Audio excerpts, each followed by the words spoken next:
Hi, I'm Caroline, and welcome to A Quiet Hallelujah.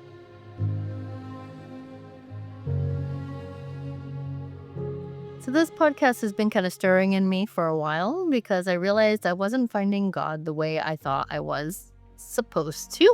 Every time I tried to fit into the box of what I thought was expected, he gently nudged me outside of it. And what I discovered was that he'd been waiting for me all along in the ordinary, everyday moments. So today, I want to share my story with you, not the neat, polished version, but the real one, because maybe you'll hear your own story in mine.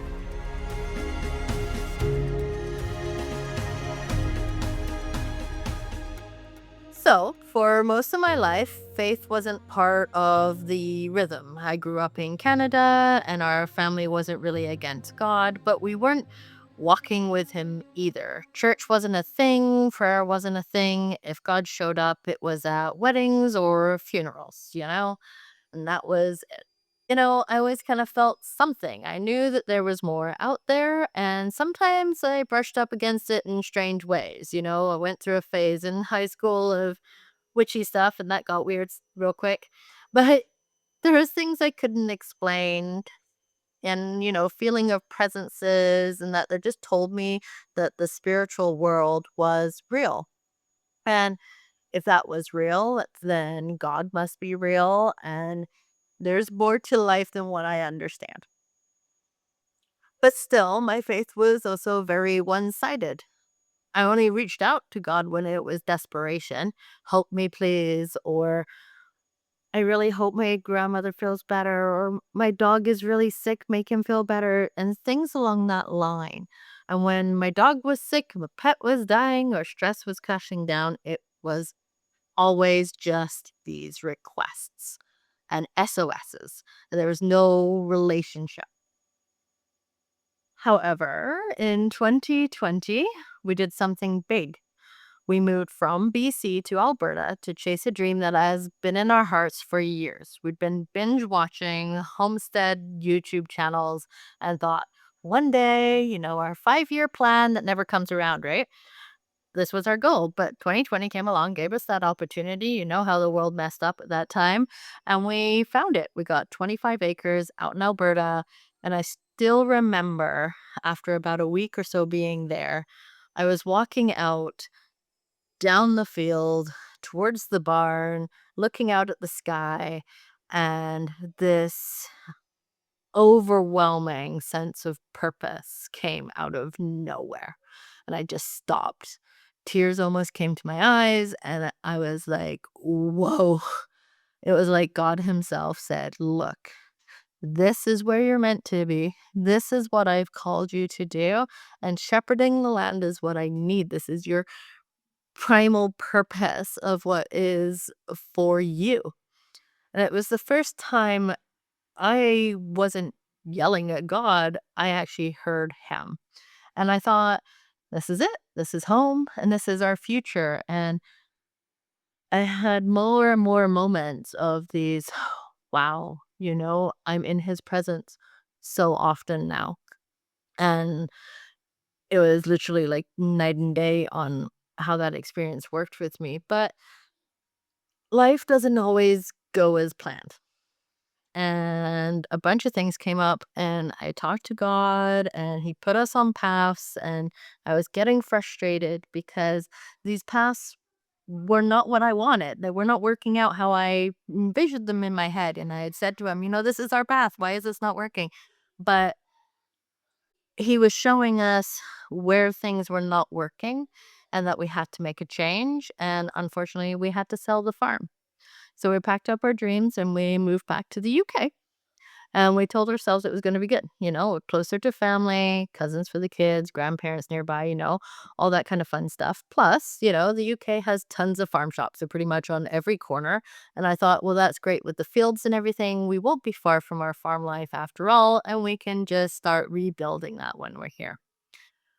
But when we got here, life again keeps throwing life at you, you know how it does. And we ended up having to work a 9 to 5, and and doing all these kinds of things. But every time we kind of stepped into starting our own business of some description or going into work, this nagging calling just keeps pulling on us as if anything, it kept growing stronger. And every time we tried to settle into a new plan, oh, we'll do this. This will be good. This would stew. This will put that to rest. We'll get a couple chickens or something.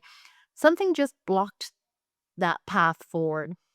And I felt, well, if I'm looking to get closer to God, maybe I need to go to church.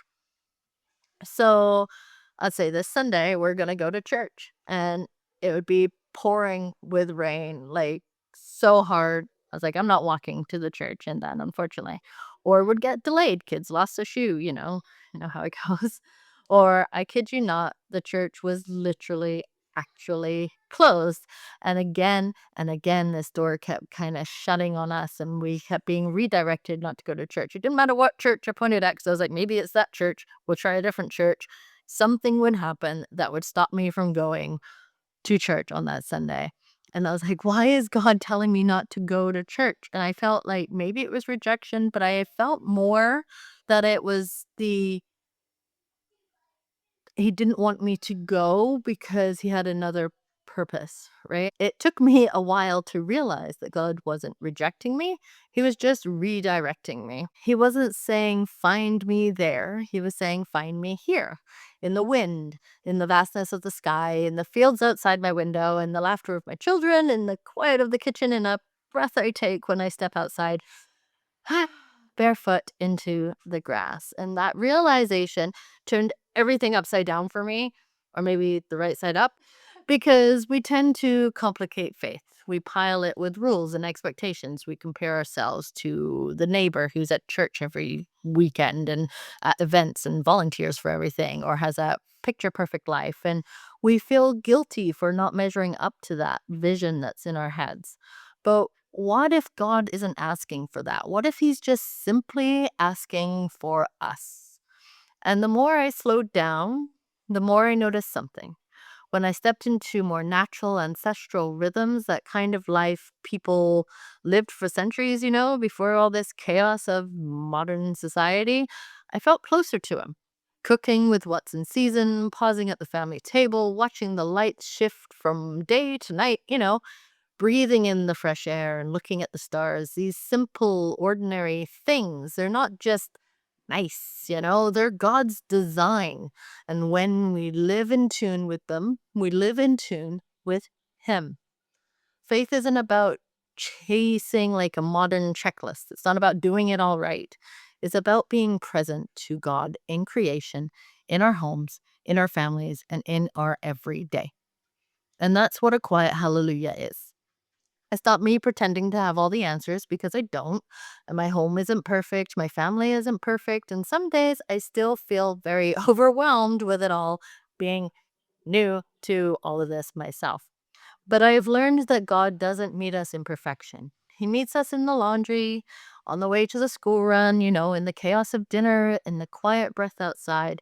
And this podcast is that journey back to Him, back to His creation, and back to rhythms that our ancestors knew, and rhythms that carry us into peace and purpose when the modern world just leaves us tired and exhausted. And I want that for you too. Not my rhythm, of course, or not your neighbor's perfect rhythm either. Yours, your rhythm, because your quiet hallelujah might not look like mine, but it will be holy and it will be for you. So, in the next episodes that we cover, we'll be talking about the things no one seems to say out loud, like, is it okay not to go to church? Hmm. How do we build family rhythms that feel natural? And how do we embrace homemaking so holy work in a world obsessed with being more makes sense? If that sounds like what your heart is craving, subscribe so you don't miss it. And if today resonated deeply and you'd like some personal support creating rhythms of faith and peace in your own home, I do offer one-to-one coaching, and I'd love to walk with you as you discover your own quiet hallelujah. You can find more details at aquiethallelujah.com. So thank you for joining me for this very first episode. I don't have it all figured out, but maybe that's the point, because every step back towards God, to peace, and to simplicity matters.